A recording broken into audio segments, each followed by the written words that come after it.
అండి, అందరికీ నమస్కారం. Welcome to Vijay media. ఇప్పుడే అందిన వార్త. ఏపీ పెన్షన్ పంపిణీలో జనవరిలో ఇచ్చే పెన్షన్ పై కీలక మార్పు అయితే చేయడం జరిగింది. సో దానికి సంబంధించిన పూర్తి వివరం చెప్పడం కోసం అయితే నేను ఈ వీడియో చేస్తున్నాను. వీడియోని పూర్తిగా చూస్తేనే నేను చెప్పే సమాచారం మీకు బాగా అర్థమవుతుంది.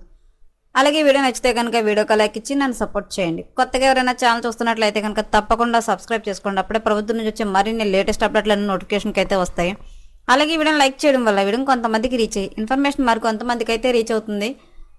సో ఏపీ పెన్షన్ పంపిణీ జనవరిలో చేసే మార్పులు ఏంటో ఇప్పుడు చూద్దాం. ఏపీలో కూటమి ప్రభుత్వం కీలక నిర్ణయాలు తీసుకుంటోంది. అధికారంలోకి వచ్చిన తర్వాత పెన్షన్ను ప్రభుత్వం 4,000కు పెంచి అమలు చేస్తోంది. ప్రతి నెల 1వ తేదీనే ఇంటి వద్దకు వెళ్లి పెన్షన్ అందిస్తుంది. అనర్హుల పెన్షన్ల పైన అధ్యయనం జరుగుతోంది. అర్హులకు కోత ఉండదని ప్రభుత్వం తేల్చి చెప్పింది. ఇదే సమయంలో జనవరి 1న పంపిణీ చేయాల్సిన పెన్షన్ పైన ప్రభుత్వం కీలక నిర్ణయం దిశగా అడుగులు వేస్తోంది.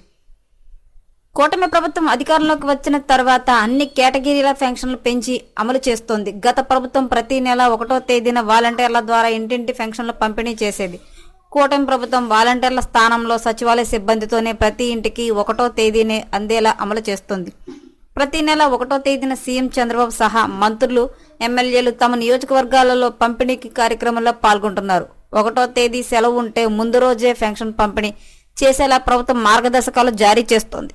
ఏపీలో కూటమి ప్రభుత్వం ఎన్నికల్లో ఇచ్చిన హామీలను ఒక్కొక్కటి నెరవేరుస్తోంది. ఇందులో భాగంగా వృద్ధులు, వితంతువులు, ఒంటరి మహిళలు, చేనేత కార్మికులు, మత్స్యకారులు, చర్మకారులు, డప్పు కళాకారులు, హిజ్రాలు, హెచ్ఐవి బాధితులు కళాకారులకు నెలకు 4,000, దివ్యాంగులకు 6,000, కిడ్నీ, తలసీమియా, దీర్ఘకాలిక వ్యాధస్తులకు 10,000, పూర్తిస్థాయి వైకల్యం ఉన్న వారికి 15,000 పెంచి పంపిణీ చేస్తుంది. ప్రస్తుతం ప్రతి నెల 63 లక్షల మందికి పైగా లబ్ధిదారులకు 2,700 కోట్లు ఖర్చు చేస్తోంది.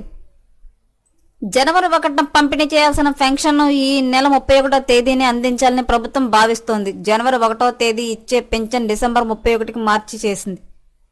అదే రోజు పంపిణీ చేయాలనే ఆలోచనలో ఉన్నట్లు తెలుస్తుంది. జనవరి 1 కొత్త సంవత్సరం కావడంతో ముందుగానే పంపిణీ గురించి కసరత్తు జరుగుతుందని సమాచారం. ఈ మేరకు డిసెంబర్ 30వ తేదీన బ్యాంకుల్లో డబ్బులు జమ చేయాల్సి ఉంటుంది.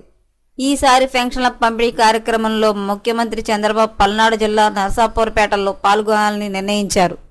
జనవరి 1వ తారీఖు కొత్త సంవత్సరం సందర్భంగా అయితే 31వ తారీఖు అంటే ఈ నెల డిసెంబర్ 31న పెన్షన్ ఇవ్వాలని అయితే ప్రభుత్వం అటువైపు అయితే ఆలోచన చేస్తున్నట్టయితే తెలియజేస్తుంది. సో ఎప్పటికప్పుడు మరిన్ని లేటెస్ట్ అప్డేట్ల కోసం మన ఛానల్ తప్పకుండా సబ్స్క్రైబ్ చేసుకోండి. Thanks for watching.